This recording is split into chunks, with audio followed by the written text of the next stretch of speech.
Marjon, mendan xafa bo'lmasay, bitta ish qilib qo'ydim men. Nima qilding? Menga jo'natgan zapising bor-ku, Ha, Begzod qizligimda olib qo'ydi, undan yubkam ko'tardi, sikib qo'ydi, ko'rdim men deganingda jo'natib yuboribman. kimga? Go'zalga.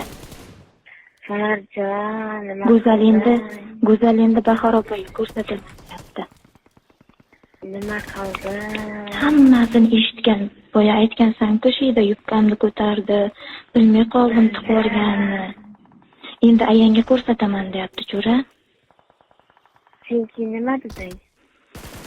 Ha, dedim, Begzod dedim, qizligimda olib qo'ydi deb menga ham aytuvdi, dedim. Senga ketib qoldi, men uni Bahor opaga jo'natayotgandim dedim. Bo'lding, sharmanda bo'lding. U aytdi, gruppaga tashiyman hozir dedi. Bu sen gapirgansan-ku, Marjon yubkam ko'tardi, meni sikib qo'ydi, qochib ketdi qozoqqa deganlaring bor. Hammasini hozir Muhammadlar gruppaga kiribdi-da, Marjon sikib qo'yibdi deb yozibdi.